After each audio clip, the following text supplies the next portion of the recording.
All right. Good evening. Good afternoon. Good 4 p.m. Pacific Standard Time to all of our viewers out there. Welcome. This is our weekly interview and performance series.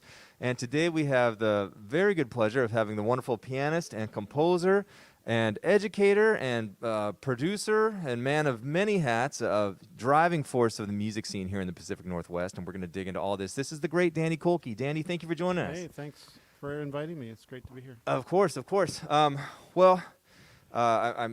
with all these things. It's we want to kind of dig in and talk about like how you got started playing music, and you do so many things, and the time goes fast. But can you talk about how you started getting interested in music and playing as a musician? Wow, that's actually an interesting thought. Music, kind of all up in my family, has always been a thing, and I'm the youngest of three. And by the time I remember, like, my earliest thoughts of childhood, like, music was happening in the home. My brothers are 7 and 9 years older than me, so they were already taking piano lessons and playing their instruments. And my brother played tenor saxophone, and my other brother played guitar and stuff. And then there was church. My dad was a retired Baptist minister. So growing up in church, we had music. My mom and brothers sang in the choir. She used to tote me along to church choir rehearsal on whatever night that was of the week, and I'd have to sit next to her. I got in trouble for crawling underneath the pews, during church service many times growing up. So I've always been around music, and as long as I can remember. I can't remember not having music. And so I got started playing, I think, for the same year I started piano lessons. This would be in, like, Fulton, New York, of all places. You mentioned you grew up in Upstate New York. Yeah. Okay. Well, the first 10 years. So I was born in Buffalo, grew up in upstate New York, and Fulton and Ilion, New York. And so I remember in Fulton taking piano lessons, and I remember my piano teacher, her husband, had a bass saxophone in his living room next to the pianos. So for viewers that don't know, like the normal saxophone sizes are like alto and tenor. Bass is then there's baritone, which is big. Bass is like a trailer, for God's sakes. Especially it's as a massive. little kid, you could have picked me up and set me into the bell of that thing. It's just a crazy big. I mean, it's not contrabass, but it was amazing. But and then that year I also started on violin, so it was like all in. It was like, okay, you're gonna play piano, and you're also going to start on the Suzuki method on violin. So I was screeching on my little half-size violin. So for viewers that don't know, can you explain the Suzuki method, or just in a nutshell? Lots of numbers and fingerings and dots. That's all I remember. Actually, I don't even remember much about the method. I just remember the books, and that was what they taught at our school. So I actually don't remember much about the method, but. So music, from the time you came into the world, music was a large part of your life. Yeah. Were your parents, I mean, both of us teach, and we've been teaching for a long time, and you see some parents where it's kind of like music is forced on their kids. Yes. It's like, you will do this. Yes, It was forced on me. Yeah. Okay. Music was forced on me. It was like, you will play piano and you will play violin, and then you can pick an instrument if you want. That was kind of the requirement, and so I picked trumpet. That was the instrument I picked. But many years later, the piano kind of became my primary thing. I just really love the piano. So did your parents, aside from their musical outlets with church and things in day-to-day life, did they have any type of record collection to speak of, or did they listen to music in their spare time? Not really. My brothers really drove the music that happened in the house, being much older than me at the time. So their record collection became what I listened to. I remember, like late 70s, listening to like Bill Chase. So I always thought that was cool, and wanted to play like that, trumpet, Then I got into Dizzy Gillespie and listening to that, and, fell in love with jazz. So pretty early. But a lot of that was influenced from my brothers, I think. So when you first got interested in jazz, you were still kind of focusing on the trumpet. This was before the switch over to piano? Yeah. Okay, so Bill Chase and Dizzy Gillespie. Dizzy Gillespie became the thing, man. Okay. I idolized Dizzy and wanted to play like that. Probably, cheeks and all. Yeah. And in fact, I remember the first time I saw Dizzy, it was on the Muppet Show, And when I got to play with Dizzy once, just during this clinic thing at Lionel Hampton. And I told him about the first time I saw him on the Muppet Show. And it was funny because he goes, "Oh, you were on the Muppet Show too?" And I go, "No, I was a little tyke watching you on the Muppet Show." But yeah. Anyways, I remember before I got into jazz, and I was watching something on PBS, and it was about music, and I didn't even know who Dizzy Gillespie was at the time, but he was playing, and everything was normal, and then all of a sudden, just everything expanded like a bullfrog. I'm like, what is going on? But yeah, amazing. But not only, I mean, for people that don't know about Dizzy Gillespie and his music, not only was he a profound musician and composer, but he was a very good communicator and educator as well, and that's, I think, for many musicians that play, a good role model of how to not only be very produce your art at a very high level, but also be able to teach it and break it down so that people can understand and disseminate that information. You know. Was when you had that experience to meet with Dizzy, did you guys get into any nuts and bolts of music or just play? I mean, it was it's the master class that they do at the Lionel Hampton Festival. So much of it was this dialogue, and it was really cool. I had just done, let's see, I was 19 at the time, I guess, and I had just done my first album, and I remember one of the dialogues was, kids were asking him about what was the inspiration behind like A Night in Tunisia, and have him explain, how he was messing around with chords and different songs that he was inspired by. And I think one of the songs was like Alone Together, right? And with the D minor thing. And so it's kind of a different substitute going from the E flat to the D minor. And then the bridge is the same, right, as A Night in Tunisia. So I remember him talking and explaining that, and the arpeggiation that he was explaining for the melody. And yeah, he was a really great communicator and educator. And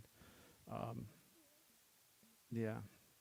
And one of my first big inspirations and this is, I often think like kids today don't really understand some of the limitations that we had growing up. And obviously, I mean, I didn't grow up in early years, but I could only like go to the record store and afford to buy like 2 albums, right? So I would like then go home and I put them on a cassette tape. And with my Sony Walkman, I'd just listen to that over and over until I wore out the tape. And then I would do it again with the same record, like this was tape 2 of the same album. So like Oscar Peterson, I guess this was like the first, I wish I could play like that. I don't know if I ever will be able to play like that. Oscar Peterson moment was, there's an Oscar Peterson Dizzy duo album that I just love, just crazy listening to Oscar play. And so I started to really get. Then those were my 2 instruments. Like, piano. Well, so you don't jump from. Well, maybe you do. I don't know. You don't jump from learning how to just play the piano into Oscar Peterson. There's other stuff that comes along the way. So how did you go from trumpet to piano, and how did that? Did you have a piano instructor? Did you? Yeah, no. I always had piano lessons. Like piano was like the first thing I did. It's like my parents, was like, "Oh, you're gonna do piano, and then whatever." One of the things I remember, I wanted to get a grand piano because I was starting to get into playing piano. And my dad came to me and said, "Well, son, if you learn all the hymns on this hymnal, I will buy you a grand piano." The gauntlet was thrown. The gauntlet was thrown. And it was like this, hymnal of 580 some odd songs, right? And I was not the best, sight reader, so I had to start working at it. And I eventually ended up becoming like the church pianist in one of our places, me and Gwen and Roberta. Roberta ended up being the organist, and I was the pianist. And it was the classic little white church with a little blue steeple and picket fence, and very small church. And down front, like on the left side was the piano, on the right side was the organ, and we couldn't see each other, so we had mirrors, to look at each other. It's just the classic setup, mirrors and flags. And it was such a small church, and we didn't have like a choir or anything. And so basically the singing in church turned out to be like a jam session. Literally, my brother would go up to the pulpit, set down the hymnal, and people would start number 42. We all turn to 42. Either Roberta and I play an intro, and then we do number 42. Oh, number 168. Well, literally, they would just call off tunes, and that's what we would do on Sunday morning. So anyway, I started playing piano, started doing that.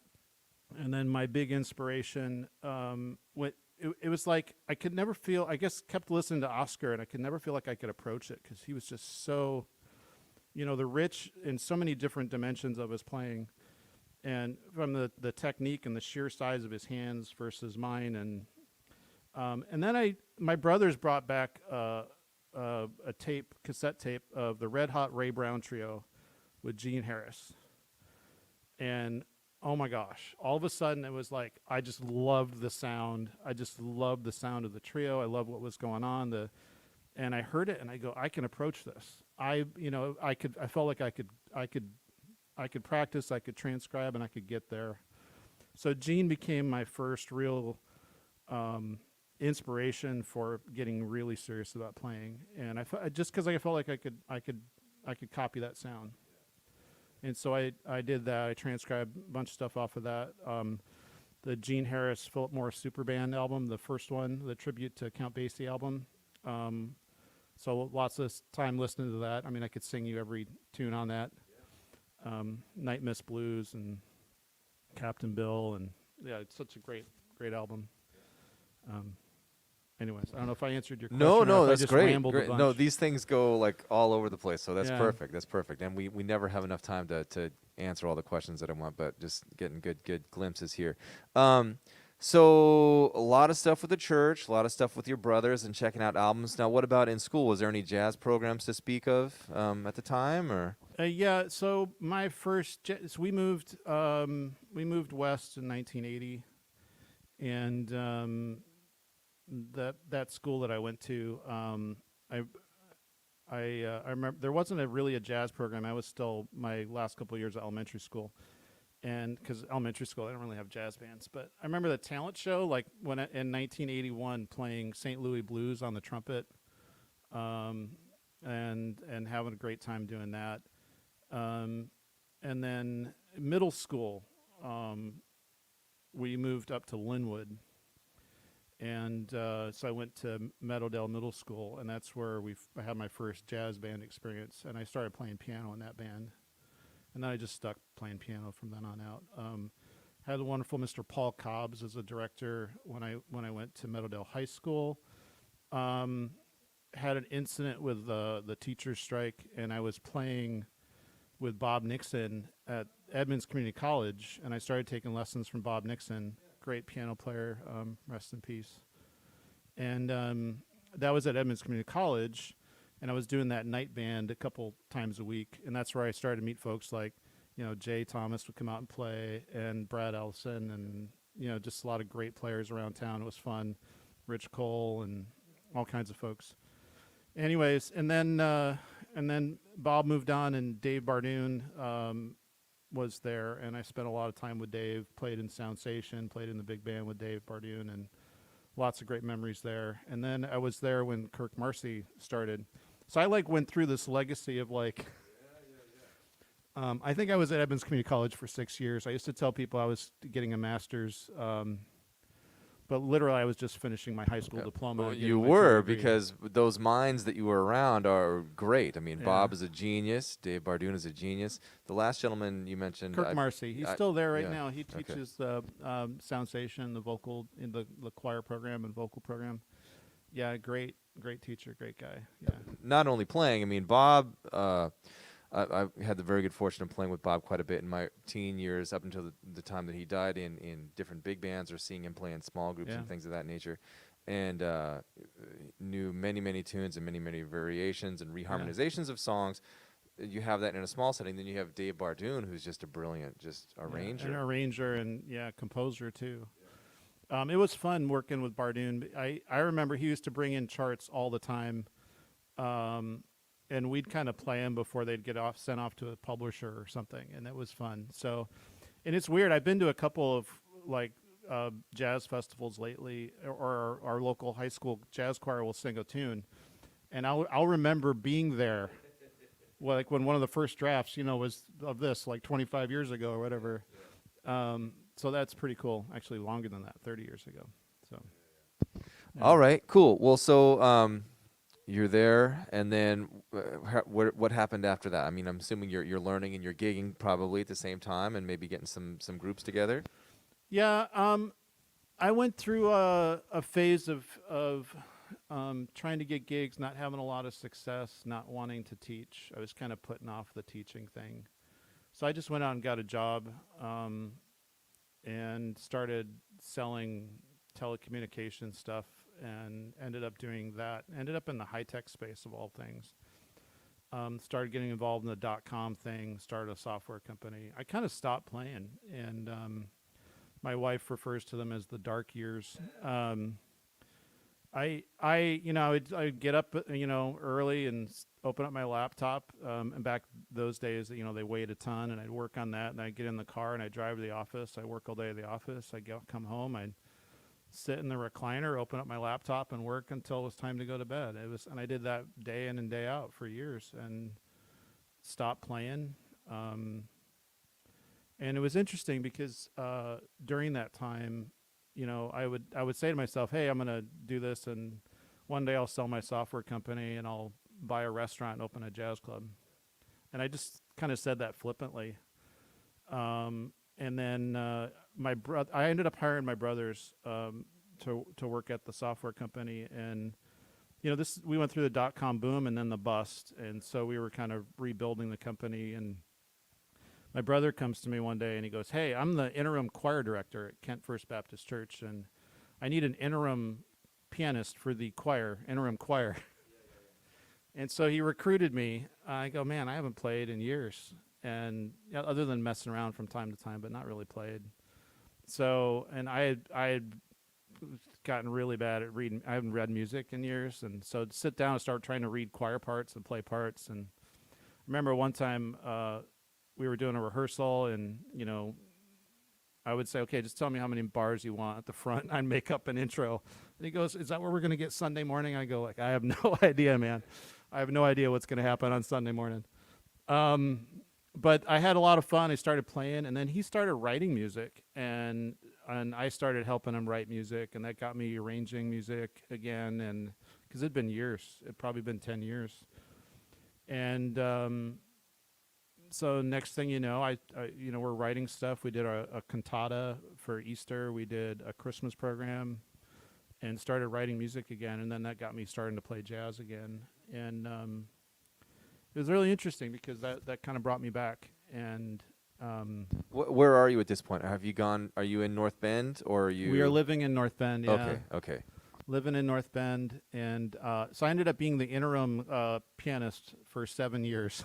When did you? I'm just curious because you said Linwood. When did you move to North Bend? So how long have you been in North Bend? Oh, we've been in North Bend for 24 years. My main reason for knowing that is we moved there when my daughter was 6 months old. This is important because we're getting to stuff that's Oops, sorry, honey, didn't mean to give out your age there.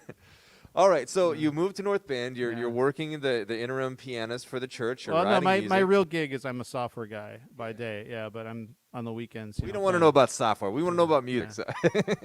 Yeah. And at one point, I was just really convicted about doing more music, and had a little run-in with some folks in terms of the leadership of that church that thought that the music I was writing was for my own glory or whatever, and it's like whatever. So I ended up resigning and left and went elsewhere.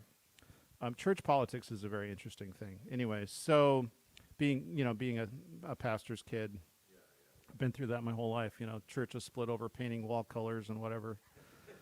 But anyways, so ended up just finding a church locally in North Bend, and I kept flippantly saying that whole, someday I'll buy a restaurant and sell my software company, buy a restaurant. It was like a 3-step plan, right?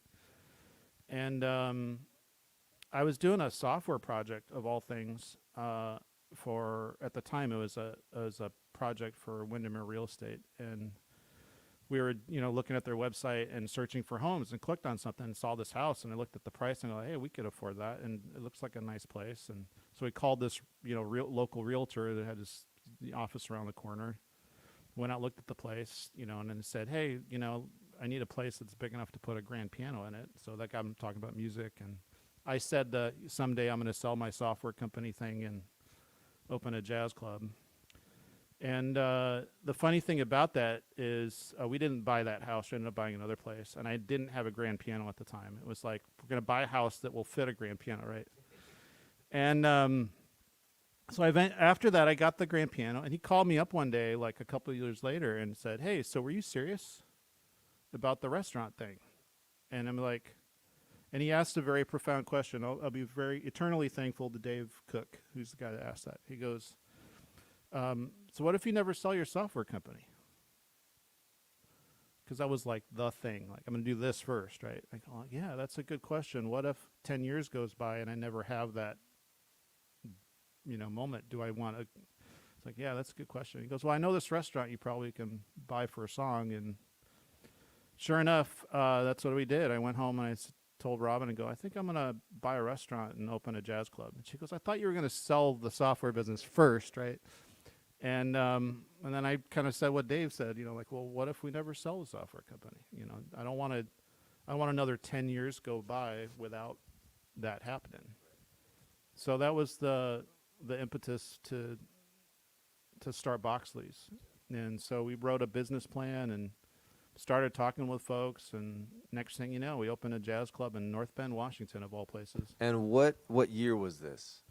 This was 2009. 2009. Okay. And for those that don't know, I mean, I want you to talk about Boxleys, but it's revered and is one of the best jazz clubs in the Northwest or in the U.S. I mean, maybe you can speak to the accolades that it's received over the years. The first generation Boxleys, so we've gone through 3 iterations of the jazz club in North Bend. The first one was a 5,000 square foot restaurant in the main dining room and a stage, and I moved my Steinway Model B there, my 1929 Steinway Model B. We moved it there, had it worked on, and built the stage around it.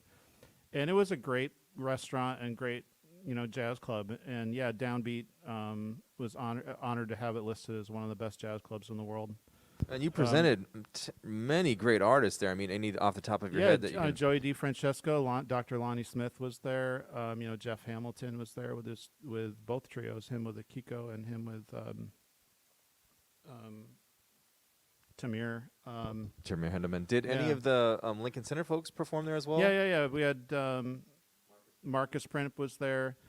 Walter Blanding was there. I think that's it for that. Ollie Jackson did play there. Yeah, Emmett Cohn. So so we had lots of great folks, lots of great locals. We did jazz 7 nights a week, which is a hard grind, especially in a small town. North Bend is a really small town. And the restaurant and the bar were great too. I mean, I can speak from my own personal experience. One, as a performer playing there, it was a wonderful place to play, and you made everybody comfortable. And two, the dinner and the drinks were great too. So everything about the experience was wonderful. Yeah, and everything was wonderful except for it was just not sustainable. It's just a really big price tag to play. One of the great things about that, losing money kind of forced us to think differently about how we do this. And so we decided to start a nonprofit. So year 2, we kind of realized year 1, there's no way we're going to sell enough cheeseburgers to make this an ongoing concern. So year 2, we started a nonprofit called the Boxley Music Fund. And basically started a subscription program and a member benefit program to raise money to pay for the music. And that ended up being a big success, much more successful than the economics of the restaurant. And basically the Boxley Music Fund grew and grew. And we started doing other stuff. Like one of the things we said is, hey, we got a bunch of folks together in the town and said, let's do like a jazz festival, do a jazz walk. And the North Bend Jazz Walk was born now 10 years ago.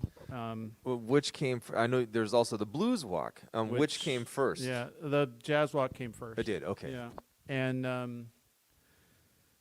and that we did that pretty small the first year. We just, had like 7 different restaurants and venues around town, and we did both the micro kind of venue, like you can sit 15 or 20 chairs in, and then we had like the movie theater, which seats, a few hundred folks. So that was a great success, and all volunteer run. So the nonprofit started growing, and then what kind of happened out of that is we were trying to look at how do we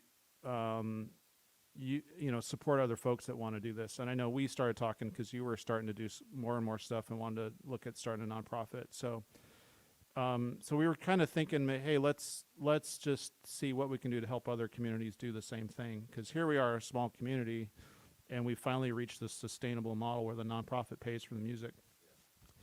At the same time, though, some other things happened with our building and our space. We were trying to buy the building, and that just didn't work out. My software company, the things didn't work out. So we were at a situation where we just couldn't afford to stay in the space. So we partnered with some folks and moved our performance, a block away. And we did that for 3 years before that building was sold and bought. And so at that time I was kind of like, so am I done? Am I done? And I thought the answer was yes for several months. And then I woke up one day and I go, no, I can't stop doing this. I can't go back to the tech world and not do music. So we opened the new Boxleys, and I absolutely love the new space more than anything. It's a tiny little room. It's a little bit bigger than the room that we're in. It's actually narrower but longer. And the place sounds great, and it's fun when there's 10 people there. It's fun when there's 40 people there. We can't really fit many more than 40. I think 50 is our capacity, but we just love this space now. It's not a restaurant like the old place, No. but people can bring food and wine in there. What are the options? Because I think people can. So people can bring food. We do have a liquor license, so they can't bring. So we have a nonprofit liquor license, which is a cool thing the state does to support the arts. So if you're presenting art performance, and cultural stuff, you can actually get a special license through the liquor state liquor board for just serving alcohol, which is nice because then we don't have to have a kitchen. We don't have to do all the other stuff. But it's through the nonprofit. And so we do have beer and wine and sodas and stuff. People can bring in their own food, but they can't bring in alcohol because of our liquor license. Right. So, if they're familiar with the old Boxleys, they still can come, enjoy a meal, and have a drink with their friends and watch the music. And the cool thing, what many people might not know about this, is aside from it being a live show, it's also live streamed, correct? Yeah, Yes? so when we moved to the new space, we started doing the live stream thing just to promote it. And at first, I just, I'd bought one of those livestream.com Mevo cameras, little thing, and set it in the back of the room, and we did that. And then when the pandemic hit, I kind of decided to double down on it because we have members continuing to support the organization. We had gotten a couple of grants, and we didn't want to just stop, So during the pandemic, we really started to up our game in terms of our commitment to the music and the local scene. So there's about a month where we were forced to not see anybody and do anything, and then we started doing live streaming our Friday night and Saturday night shows. And so we've got now 6 HD motorized cameras in the room, so different angles. We have a volunteer, camera guy that runs the cameras, camera guy, camera girl, whoever's on the cameras that night. And they're really cool. They're made by PTZ Optics, and we got this little joystick controller so you can do the motorized stuff and preset your angles. It's actually a lot of fun to do the tech for it. And then we also upped our game on the audio. We went with, put in 16 channels for live mixing the feed, and we use Pro Tools to live mix and record every night. And so, so for those that are stuck at home, it was a great thing to do during the pandemic. And now we're doing it kind of as just a hybrid model. We still have a lot of members because we're member supported. We still have a lot of members that are still worried and not going out in public. So we're continuing to do this for the interim time. Not only that, I think from now to all the years back when you started, aside from providing all these amazing experiences for people to be able to check out, it's been a great service to the musicians at large, too, because they've been able to work prior to the pandemic, and after the pandemic, you've made a lot of people be able to stay on the scene, performing and generating income, which is huge for the music scene, and I hope you understand that. You must know that. Yeah, and I wish we could do more. Better than nothing. It's better than nothing, but I always look at it and go, man, I wish we could do more. So Well, I'm sure I'm not just speaking for myself, but the musicians and the community musicians that are able to work are very grateful for not only all the stuff that Boxleys has done in the past, but is currently doing, and I know there's lots of other stuff to come in the future Yeah. too. So on behalf of everybody, thank you. yeah. Yeah. So, well, let's talk then about more of you and a composer and your trio, because you have several albums to your name too that you've done over the years. Can you speak about any of those? Yeah, so my first album, so this was before I quit. Maybe I should rename that before I quit playing. Was mostly originals, and it was really interesting. I'm really thankful to Bob Nixon for kind of exposing kind of this broad breadth of inspiration. And a lot of my inspirations were from like Michel Petrucciani. And it's really, the thing about watching someone like Michel play, and I never saw him live. And for those, I don't even know the name of the disease that he had, but he was 3 feet tall? Had a special, gizmo to help him reach the pedals. Somebody had to carry him to the piano because he was so fragile. But just such an amazing pianist and a composer and arranger. And I've always gotten inspired by that. But the funny thing about it is it's just so different than Gene Harris. It's just and I just love both. And so I've always had this weird combination to my sound, drawing from both sides of that inspiration. My originals tend to be more on the Michel Petrucciani side of influence. Michel and maybe Chick Corea a little bit. And I've always enjoyed Chick as well. But yeah, so my first album was largely that, some waltzes and some different originals there. And then my middle stuff has really been about, I've gotten more hardcore swing, So we did the Sunday Nights was an album recorded live at Boxleys #1 with John Hamer and Greg. Greg's been on all my albums, so we're long-standing friends. I know who you're talking about. They don't know. You're talking about Greg Williamson. Greg Williamson. Yeah. Greg Williamson and I go back. I got shipped off to college one time. My brothers were going to Western, and Greg was their roommate, and I think Greg was a freshman at the time. And here comes, the Kolke's younger brother to live with them for like a week, and they go off to class, and I'm hanging out with Greg, So that's how far we go back. We're good friends, and my whole family just has adopted Greg and thinks the world of him. So yeah, Greg, and in fact Greg was the other person that I talked to as I was thinking about starting Boxleys. And when I was excuse me, do what you need to do.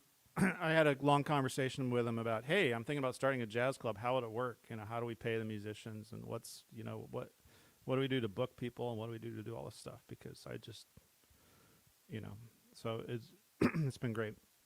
Anyway, so the trio album, we used to play every Sunday night at the club, and that was a real fun album. So a mix of hard swinging stuff and a little gospel in there.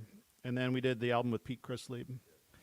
Pete Chrisley I first met at Western when I was 16 years old. Went off to summer camp at Western. I had a blue Ford Fiesta named Stuart that broke down, and Steve Teray and Pete Chrisley fixed my Ford Fiesta. That is amazing. And anyways, so he came to play at the club at Boxleys once, many years later. And I go, so you remember this kid with a blue Ford Fiesta at summer camp at Western?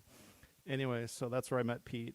For those that don't know about Pete, aside from being I think of him as like the Oscar Peterson of the tenor saxophone. He's one of the world's greatest. He makes whole notes swing. Yeah. But besides being a one of the world's greatest ever, he's also a tremendous car mechanic, and he builds race cars. And builds race so, cars, yeah. So to have that in your backstory of like Pete Chrisley fixed my car, that's pretty awesome. Yeah.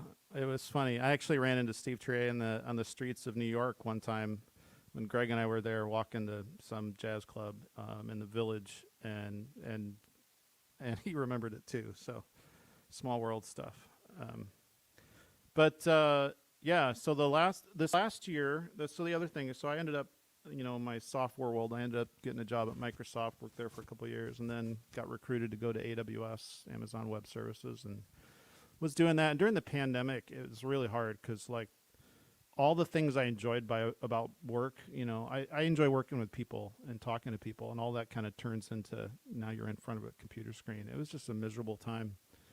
And so I started playing more again, and so everybody else would go to their bedrooms. I ended up just going to the jazz club, and there I am at the jazz club, and there's like a Yamaha piano over there. I'd start being on Zoom calls, set my laptop on the thing, and start playing my scales. So I said, hey, you know what? Let's record right here. So we did a live album. It's not live. We did a studio album at the club last year called "When You're Smiling." And which was one of the arrangements that we did as a trio to feature Greg on brushes, based on the old big band chart, When You're Smiling. That was a lot of fun to do that with Michael Glenn on bass. I'm really happy with how that album came out. And what people don't know, maybe some people, many musicians know about Greg Williamson, but for those who don't, he spent many years with Woody Herman's big band. Yeah, so that's right. That kind of stuff's right in his wheelhouse. So yeah, big band drummer, big time. Yeah, he's got that laid back, chugging along swing feel. Yeah, I love that. Anyways, so and especially brushes. So that's a great feature of Greg. And then Pete and Linda also wanted to record, so we did an album with them last year as well. So we did 2 albums in the club during the pandemic, and it's been fun to do that. And actually, just did a recording session the other day. So this last year is like, you know what? I kind of started to say, well, what if the software thing goes away? What would I do? And I started being on these conference calls and started thinking about, well, how many students do I need to pay the bills, and how many gigs do I need to do? I've had these same thoughts. So all of a sudden, like my whole brain shifted, and I couldn't stop thinking about it. So I basically started to say, okay, I gave myself a couple dates, and I said, I'm gonna hang out. I'm gonna quit that scene and just do music full time. And I have been just so excited to do that, and it's been a great experience to finally do that. And I can't believe I waited this long to do that, because for me, music is everything. I just feel like, some people probably wonder what they're supposed to do with life, but like I've always, as long as I can remember, I've always thought about music like all the time. I mean, even when I like stopped playing for a number of years, I would still listen to Dizzy on the way to work, and I would still listen to Gene Harris and listen to that, and I could still sing you the solos that I transcribed. It wasn't gone. I was just busy working, trying to make the money so I could play music. I go, well, what if I can pay the bills and play the music and teach the music? Why wouldn't I do that? And really, it's a question of, well, do you really need all that extra money? Because if you don't need that much money to do what you love, why don't you do what you love? So.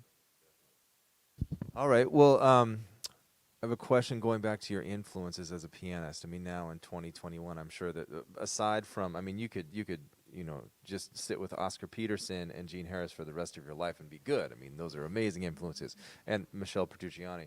But any other pianists that kind of pique your interest?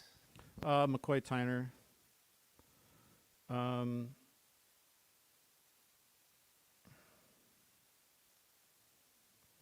McCoy Tyner, Chick Corea, Michelle Petrucciani, Gene Harris, obviously, Oscar Peterson. Those are the big ones. Earl Gardner. And the funny thing is, Gene sounds so much like Earl. It's kind of that way. There have been some others that I'm just totally drawing a blank. I'm just going to throw out Ahmad Jamal out there just for... I love Ahmad Jamal. Yeah, Ahmad Jamal. George Cables. Oh, my gosh, George. And what a sweetheart of a guy. How about, so you're mentioning guys are kind of like older generation. Any current contemporary guys that you enjoy or check out? You know what? I just love one of the great things about the Seattle scene is I just love my peers in this community. So terms of local piano players that I love Randy Halberstadt. I love Bill Anshell, Eric Verlinde, Tony Foster, John Hansen, all of those guys. I just We're really, pretty lucky here to have so many great piano players. it is such a great thing to have those guys around town, and I just glean so much inspiration from listening to them.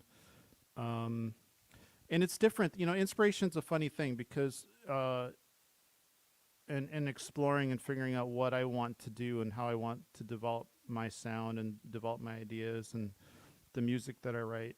It's really a combination of how much of it is wanting to emulate what certain folks do, and weave that into the mix of what you do, and how much of it is original, and really truly my sound and what it is. And that's an interesting thing that I've been thinking a lot about lately, because sometimes I'll sit down and I'll play something and it's like, wow, that sounded exactly like, and then other times it's like, this sounds like nothing I know. And I think it's just this amalgamation of all these experiences, right, that eventually becomes, your sound. So Something I like to ask all the piano players on here, and because I never got to meet the gentleman, but Jerome Gray, did you ever have any experiences No. with Jerome Gray? No. You know about Jerome Gray? Yes? No? No. There's a very well-known pianist and instructor here in the Northwest, and a lot of the piano players that study with him, and prodigy and genius. Wait. Jerry Gray, Jerome Gray. I had a lesson with him. Okay. I Here did we have a go. This is lesson. what I want. He taught me how to tap my feet. Okay. I think it cost me $200. So, yeah. Do you care to elaborate? That's a $200 lesson you don't want to share. You got to charge for that. He also taught me a couple. He taught me a couple of comping things on. It was on Autumn Leaves, but I moved it over to All the Things You Are, and it actually became the inspiration for the intro on my first album. We did All the Things You Are as a Latin. We did a Latin vamp up front, and I got that from Jerry. Yeah. Yeah. All right, cool. Well, it's that time of the interview. It's the last 15 minutes where we open this up for questions. So if you have any questions for Danny or myself, please let us know. It looks like we do have some questions already, which is great. So what are our questions?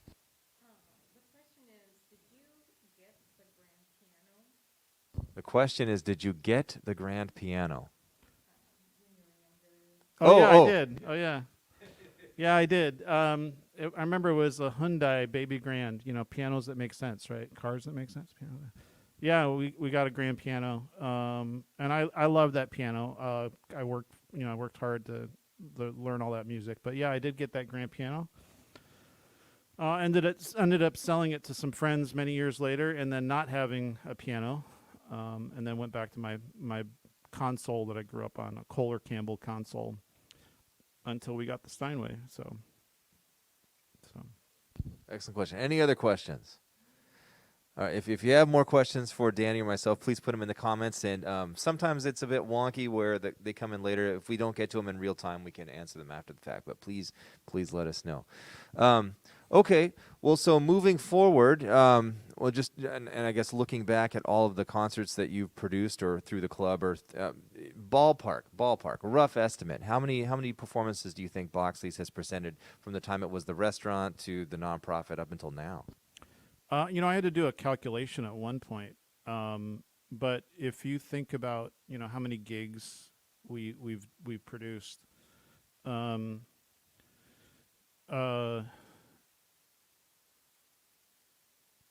roughly 340 times 7 years. So that's what, 2,000 plus right there. And then since then, it was for years, so it was 4 a week, and then we do 2 a week now. And then the festivals, and then helping support stuff. We helped inspire and help start up some stuff in Bellingham, and with what you've done, it's it's thousands. Out of all the artists and concerts that you presented at the club, both national headliners, sometimes international folks, and local, are there any concerts that stick out in your mind like that was one of your favorites? I mean, I hate these questions when it's like favorite, but like maybe in the top 20, some that are very memorable, near and dear to your heart. You know, that's really interesting, because there's two sides to that equation. There's like ones that I've participated in, and then there's ones that I've just enjoyed. Yeah, right? let's do some of each. Yeah, so participated in, I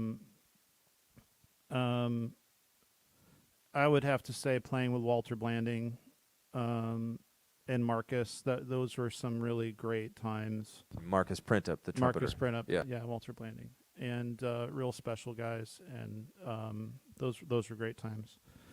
Lonnie Smith, his performance, and hanging out with him with Julian McDonough and Dan Ballmer. That was just an amazing performance. Oh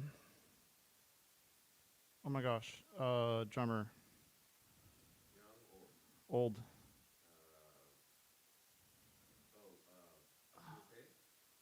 Yeah, Lewis Hayes. That night was just absolute amazing. And I remember seeing Lewis Hayes, and that's like one of my best all-time memories is hanging out with Lewis Hayes and Ray Price. And both of them had played with Oscar Peterson with George Mraz. And listen to them tell stories, and they'd never met each other because they were on either side of, playing with another drummer in between. And so that was just a great hang, just talking to those guys. And then, I'm drawing a blank. Who's the singer for Spanish Harlem? You know what I'm talking about? Oh, yeah. Shoot. I'm totally drawing a blank on his name, but when his ensemble came out, like all Latin music, talking about just sitting Carlos in the audience. Cascante? Yeah, oh my gosh. That was such fun music. Listen to those guys play Blue Monk, in those Latin tunes and stuff. It was just great. Was Thomas playing with him that night or no? No. Yeah, you mean Marriott? Yeah. I always love it when Thomas comes out. Speaking of the Thomases, Jay Thomas, it's always a treat to hear Jay play and weave his improvisation through different songs. He's a real treat. Thomas Marriott, I think is going to be out in November at the club. And there's just so many memorable nights. Let me go the other side. Concerts that were just hot messes, and you're like, oh, just regret. Any regrets? I mean, you don't have to throw anybody under the bus, but any experiences that were not pleasant. There are things that happened. I would say my first regret, and I'll tell this part of the story. It has nothing to do with the music. So the blues so we have our blues walk coming up this weekend, and so we started doing a blues festival. I had like the first 15-minute song of our first blues festival. It was raining, and I had this elderly lady in stiletto heels slip and fall in the restaurant, and it was just a nightmare. And my insurance company took care of it, and it was all great. But they gave her a settlement. It was just not a good thing. And anyways, and of course our insurance doubled as a result of that. It was not fun, but so I think of those kind of things more than the music. The other thing that we started doing that's just been, I would say, kind of the best nights of all in terms of inspiration has been seeing what happened on the student side. And we haven't really talked about that. The student thing started happening kind of at first by accident. My daughter started getting interested in jazz. The local band director was a jazz head and playing. And what's the high school out that direction? Is it Mount Si High School? Mount Si, yeah. okay. And you guys do a fair amount of work with them, yes? We did a lot of work, and then the pandemic kind of shut things down, and starting to do work with them again. Yeah. And they've gone on to do stuff with essentially Ellington and done quite well. Yeah. I mean, the program's great. Yeah, the great program. And when I started the club, Adam Rupert was there, and then Matt Wenman was there. Matt was the gentleman I was talking about that was doing the middle school at the time. Yeah, and now it's Bill Leather and Hannah Mori and Dan Taylor's out there, and a bunch of folks in the district that all play jazz, and they're all great.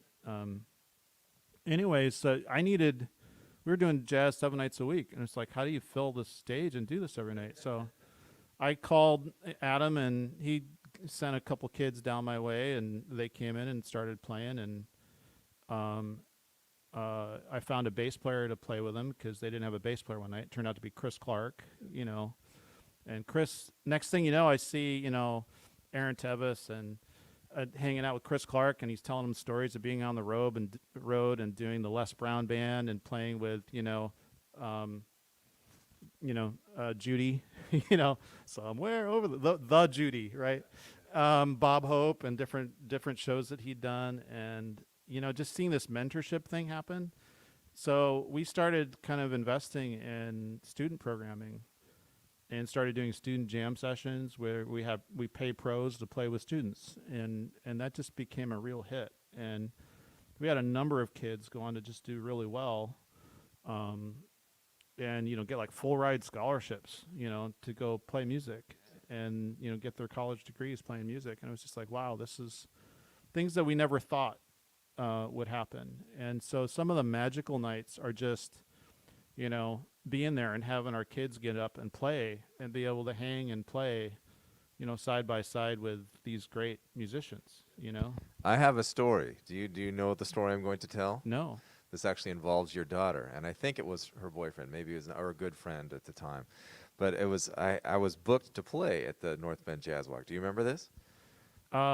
Keep going. So it was like a 3-concert day. I had 3 shows that day, Yeah. and there was, I think the North Bend Jazz Walk was the last one, and like I had one early in the morning, and then we had one on Bainbridge Island. I don't remember where the early one was, but it was Bainbridge, and we had to get from Bainbridge to North Bend, and we had You to probably be there. had a 9 o'clock downbeat or Yeah.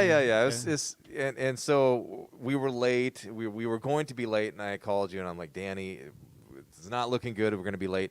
And then I said, well, doesn't your daughter play? And so it worked out where your daughter and one of her friends basically sat in and played like the first 3 songs of our set. And I knew it would be cool because I had heard them play before. Yeah. But I had no doubt in my mind that they would do a good job and play. And so they I've covered, forgotten about that, but they yeah. covered the first couple, and they did a marvelous job. And I paid them at the end. They didn't want to take the money. I'm like, you worked, take the money, and it was great. And I was very proud of them, as you were too. And so, I mean, that was it. Her ex-boyfriend, now husband, she got married a month ago. Jared, great player, and now my son-in-law. How weird is that? I didn't expect that when I started a jazz club. Things you Surprise. don't expect. Yeah, surprise. Well, Yeah. we've got about 5 minutes left. Do we have any other questions from any? Okay, cool. If you do have questions, like I said, or if you watch this after the fact, just put them in the comments, and we'll do our best to get to them. But, Danny, what I like to ask all the guests, and sometimes I forget to ask, is here you are now, musician. We're 2021. You've done all these things. You've worn the hat of, church pianist and composer and solo musician, band musician, club owner, producer of festivals. You've done all these things. If someone was considering becoming a musician or having a life in music, given all the experiences that you've had to make you the musician you are now, what advice would you impart to them that's been particularly helpful for you through all of this, or help you to become the person that you are now? I have an interesting perspective on that because I went down the route of assuming that I couldn't survive as a musician and I couldn't pay my bills as a musician. So I kind of like abandoned it and went down the doubting Thomas route, I guess is the expression, right? And my advice would be is spend the time to figure out how you can do what you love to do. I would say more than anything. And don't sell out. You'll regret it. There's spiritual comment. There's one of the scripture references is to him who knows what he ought to do and does it not, that is sin. So, and that's an interesting perspective, but So if I know I'm supposed to do something and I don't do it, it's going to eat at me. And that's how I felt about music. And if you feel that way about it, I think you should sit down and say, instead of saying seeing all the reasons why not to, start to figure out how is it possible. And yeah, maybe you need a second job to help cover bills, and maybe you need this, and maybe you need that. Maybe you don't. Maybe you can figure it out. You know, I think being a musician is like having 5 part-time jobs anyway, you know. So, because you're right, you know, I run a festival. I run music at our church that we go to. 2 now. festivals. 2 festivals, church. I run music at the club. I teach, you know. I guess I have about 17 students right now.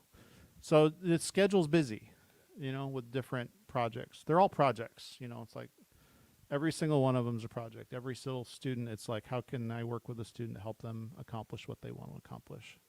I think, no, I couldn't agree with you more. And I think the interesting thing about all these hats that we wear, all of these projects feed into one another. I mean, they all kind of, you know, with teaching students, maybe they'll come out to a performance. If you play performance, maybe you'll get a student from the performance, or who knows how it'll all work together. Right, but it's yeah. all kind of, you know, it feeds back one into the next. Well, anyways, we need to start wrapping up. We're going to play a concert for you now. Well, take an hour to sound check and look at some things here, but of a bunch of original pieces. Danny, thank you so much for joining us. And as I said before, from myself as a musician and all of the musicians and people that come out and enjoy the music, thank you for all the work that you've done and continue to do, and to make a really healthy music scene here in the Pacific Northwest. I mean, it's the benefit is great to everybody, and we're very appreciative. So thank you so much. And I can say the same to you. So thank you for what you do, because Well, you are keeping it busy down here. It's too. it's a mutual affection. Yes.